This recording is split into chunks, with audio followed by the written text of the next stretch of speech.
Bismillahirrahmanirrahim. Assalamualaikum warahmatullahi wabarakatuh.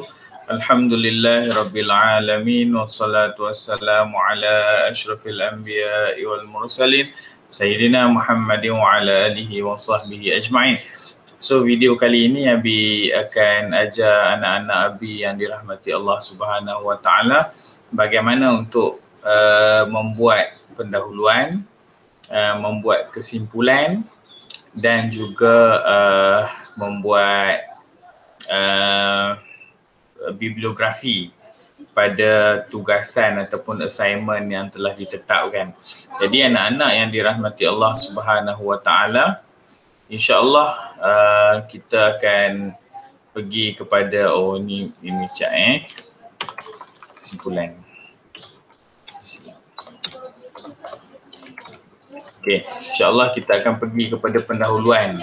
So anak-anak sekarang ni dah pun buat contoh lah ni Abi ambil contoh daripada sahabat-sahabat anak-anak sekalian, iaitu Muhammad Nasrul Aiman, Muhammad Amirun, Nik Akil, Nur Ifah, Wan Nurul Fatihah daripada AP 114 3J.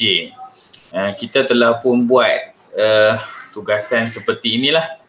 So ada tajuk pencemaran udara daripada perspektif Islam ni kan Abi suruh tambah tajuk tu daripada perspektif Islam. Kemudian ada nama, kemudian ada jabatan, kemudian ada abstrak, kemudian ada kata kunci, kemudian ada sorotan literature. So di sini pendahuluan masih tak ada. Abi dah sebut nanti Abi akan ajar, iaitu pendahuluan ni lebih kurang dalam 5 baris sahaja kan. Kemudian kita ada juga yang kosong adalah kesimpulan dan juga rujukan. 3 benda ni lah insya-Allah Abi akan ajar pada hari ini.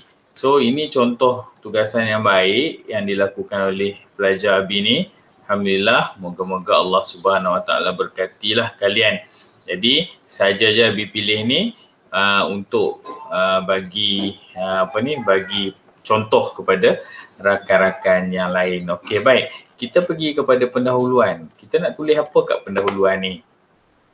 Pendahuluan ni biasanya lah Abi akan bagi cadangan supaya anak-anak yang dirahmati Allah Subhanahu Wa Taala ambil isu-isu semasa berkaitan dengan tajuk kajian.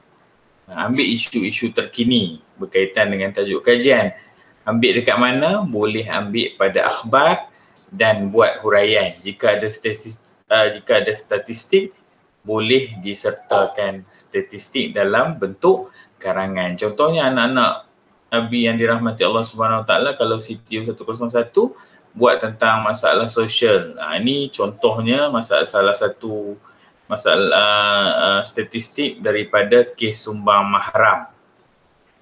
Boleh buat karangan menggunakan statistik ini, dan juga di bawah ni ada juga keratan akhbar berkaitan dengan Melayu dilanda krisis sosial. Tak payah panjang pendahuluan, hanya 4 hingga 5 baris sahaja. So anak-anak boleh kongsi dan buat bersama-sama lah. Ataupun kalau kita CTU 261, maka boleh ambil contoh kereta akhbar ni, bumi sudah sesak nafas. So dalam ni dia ada info, dia ada statistik terkini berkaitan dengan pencemaran bumi kan, pencemaran yang berlaku di bumi. So macam mana nak cari, just type saja kat sini masalah sosial contohnya. So keluarlah macam-macam masalah sosial ni. Kalau kita nak cari image, kita cari kat sini lah image tentang dia akan adalah keratan akhbar ni, budaya ikut trend, punca masalah sosial contohnya. So boleh ambil lah di sini keratan-keratan akhbar ni, kesan negatif budaya ikut trend media sosial, tangani segera kebejatan sosial remaja dan sebagainya. Begitu juga kalau kita nak cari pencemaran, sama jugalah untuk part 3 dia orang buat pencemaran, anak Abi buat pencemaran.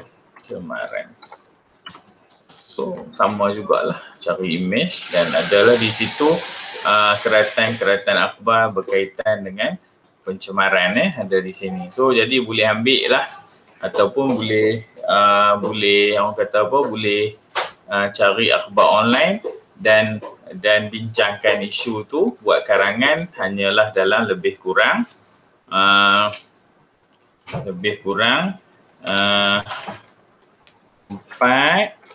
hingga 5 muka halaman, 5 baris sahaja.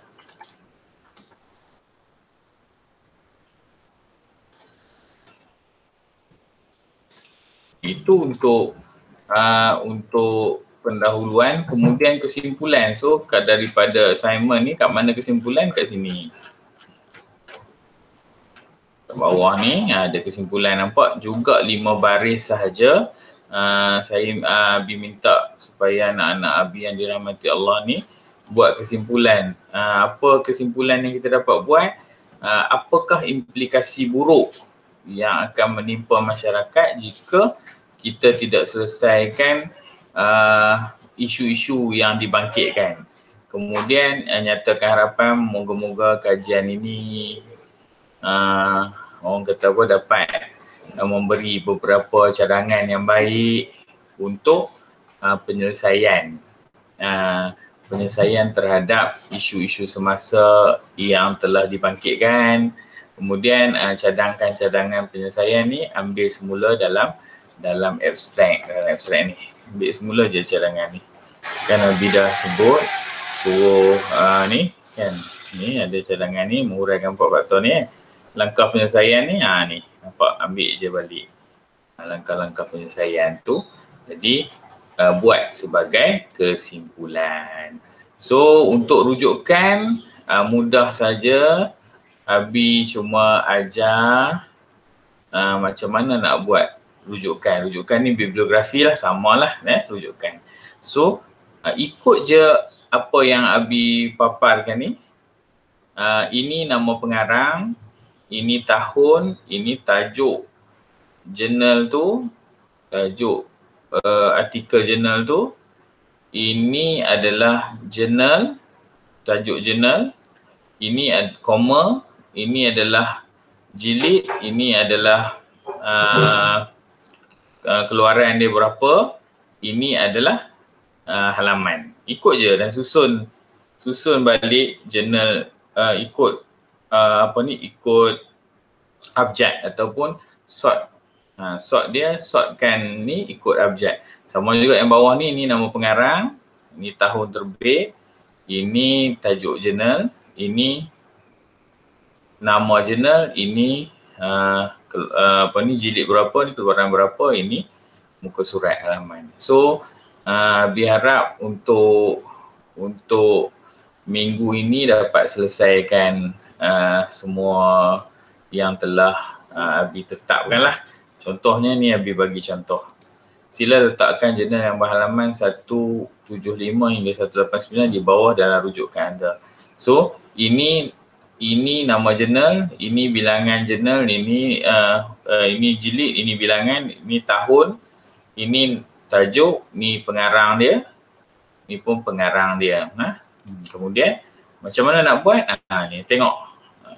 Ini pengarang, tahun, kemudian tajuk jurnal tu, ni nama jurnal, koma, ni jilid berapa, ni keluaran berapa, ini halaman dia.